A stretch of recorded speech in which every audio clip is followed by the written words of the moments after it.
Hello everyone, আসসালামু আলাইকুম। কেমন আছেন সবাই? আই হোপ সবাই বেশ ভালো আছেন। আলহামদুলিল্লাহ আমরাও ভালো আছি। তো এই তো আজ সকালে যাব হচ্ছে বড় খালামণির বাসায়। তো আবির তো আগেই চলে গেছে, সে সাইকেল দিয়ে চলে গেছে। তো ভাবছিল একটু ঘুরোঘুরি করবে, তো তাকে পাঠিয়ে দিয়েছিলাম। আর এদিকে আমি আর আমার ছোট ছেলে আনিফ, তো ছোট খালামণির জন্য ওয়েট করতেছিলাম। তো এই তো একসাথে আমরা রওনা হলাম। তো এদিকে সারাদিন কিন্তু কেটেই গিয়েছে, দুপুরে খাওয়া দাওয়া আর একটু রেস্ট নিয়েছিলাম। আর এই তো বিকেলের দিকে বের হয়েছি বাসার পাশে একটু ঘোরাঘুরি করতে বাচ্চাদের নিয়ে। তো বড় খালামণির বাসাটা সব থেকে বেশি ভালো লাগে। তাদের বাসা কিন্তু ভিতরে হলেও আশেপাশে অনেক সুন্দর জায়গা আছে। এই তো এই বাসাগুলো কিন্তু ছিলই না, এগুলো সম্পূর্ণই জমি ছিল। তো এখানে নতুন ভরাট করে বাড়ি করা হয়েছে। তো মাশাল্লাহ মাশাল্লাহ, এসব পরিবেশ কিন্তু আমার কাছে বেশ ভালো লাগে।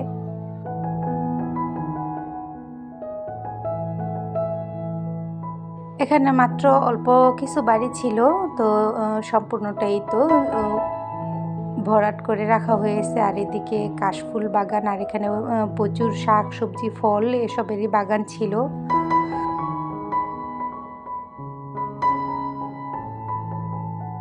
তো এই তো বিকেলের দিকে ঘোরাঘুরি করতে কিন্তু বেশ ভালোই লাগছে। আর এখানে কিন্তু কোনো মানুষই ছিল না, কেবলমাত্র আমরাই এসেছি। আর যেহেতু বর্ষাকাল, তো এই তো ভরাট বাড়ির নিচে যে জমিগুলো ছিল এখানে কিন্তু পানি ছিল। সত্যি সময়ের ব্যবধানে মানুষের রূপ আর প্রকৃতির রূপ আসলে দুটোই চেঞ্জ হয়ে যায়।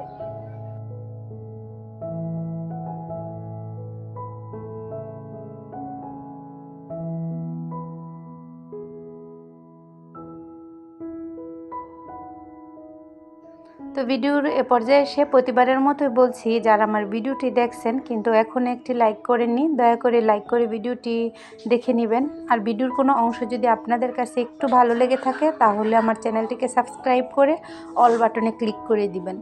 এতে করে কি হবে, আমি ভিডিও ছাড়া মাত্র আপনাদের কাছে নোটিফিকেশন চলে যাবে। আর যারা অলরেডি এ কাজটি করে দিয়েছেন তাদেরকে জানাই অসংখ্য ধন্যবাদ। তো এখানে কিন্তু এই তো এ পর্যন্তই ছিল ভরাট জমি। আর এই তো পুরোটাই হচ্ছে জমি।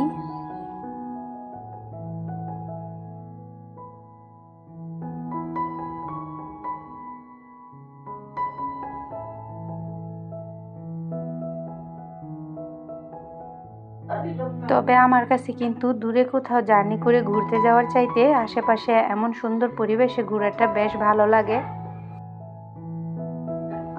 কোথাও দূরে কোথাও ঘুরতে গেলে ঘোরাঘুরি ভালোই লাগে, তবে জার্নি করে যাওয়ায় আসায় শরীরটা বড্ড ক্লান্ত হয়ে যায়। তো এসব আসলে আমার কাছে তেমনটা ভালোই লাগে না।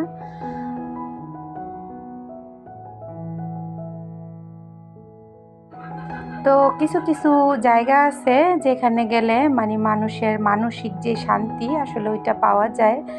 আর এমনও কিছু জায়গা আছে যেখানে ভালো খাওয়া পড়া আর থাকা সব কিছু মিলে অনেক বেশি হলেও মনের যে তৃপ্তি আসলে ওটা পাওয়াই যায় না। আসলে সব ক্ষেত্রেই এমন, সব কিছু সব জায়গায় শোভা পায় না, আর সব কিছু সবার জন্য নয়। আর সব জায়গাও সবার জন্য নয়, সব সব পছন্দের জিনিসও সবার জন্য নয়। আসলে যে যেখানে থাকতে চলতে কমফোর্টেবল মানুষের ওইখানেই থাকা চলা উচিত। আর যার সাথে বা যে মানুষের সাথে চলা কমফোর্টেবল নয়, মানসিক শান্তি পাওয়া না যায়, আমি বলবো যতই আত্মীয়তা থাক বা ভালো সম্পর্ক থাক, উঠা বসা থাক, একটু দূরত্ব বজিয়ে রাখা চলাই ভালো। আর এই তো বিকেলের দিকে সবাই বাচ্চারা এখানে খেলা করছিল মাঠে। আর এই তো ভাই নিয়ে এলো ঝালমুড়ি। ঝালমুড়িটা কিন্তু বেশ মজা ছিল খেতে। আর এই তো এখানে সব থেকে ভালো লেগেছে ফল গাছগুলো। এখানে কিন্তু অনেক ফল গাছই ছিল।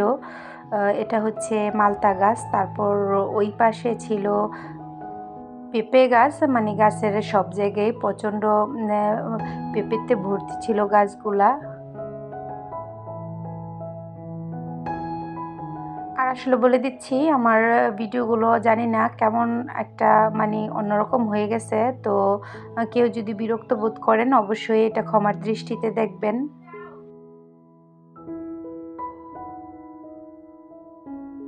তো এর পাশেই কিন্তু ছিল মেইন রোড। তবে এখানে মানুষ তেমন একটা যাতায়াত করে না। কারণ এর আশেপাশে তেমন রাস্তাঘাট মানে বাজার দোকান নেই। তো যে কারণে মানুষ চলাচল কমই থাকে। আর বিকেলের দিকে এই তো এই মাঠে কিন্তু অনেক মানুষই মহিলারাই হাঁটাহাঁটি করছিল। আর এই তো আবির আনিফ গিয়েছিল তার নানুর দোকানে। তো এখান থেকে কিছু খাবার দিয়ে দিয়েছে তার নানু। তো এখন প্রায় সন্ধে হয়ে গেছে। তো সন্ধ্যের দিকে আমরা সবাই হালকা নাস্তা খেয়ে নিচ্ছি। তো বাসায় তো কিছুই তৈরি করা হয়নি। কেননা দোকান থেকে এসব আনা হয়েছে। এখানে ছিল ঝালমুড়ি, পুরি আর ছিল মোগলাই। এগুলো কিন্তু ভাই বানিয়ে দিয়েছে দোকান থেকে। আর এই তো সবাই একসাথে বসে মিলে খেয়ে নিচ্ছি।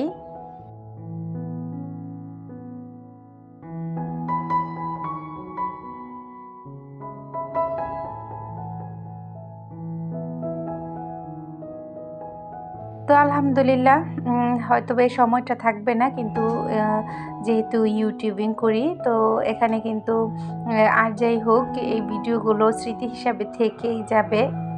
সুন্দর আর মজার মুহূর্তগুলো। তো এখানে কিন্তু অনেক মজা হয় যেহেতু ছোট খালামণি বড় খালামণি আছে সবাই একসাথে আনন্দ হই হুল্লোড় করে আসলে দিনগুলো কেটেই যায়। তো সন্ধ্যের পর আনিফ বায়না ধরেছে একটু বাইরে বের হবে। তো আনিফকে নিয়ে আমরা চলে এসেছি পুকুর পাড়। তো যাই হোক আজকের ভিডিওটি এখানেই শেষ করছি। সবাই ভালো থাকবেন, সুস্থ থাকবেন। আল্লাহ হাফেজ।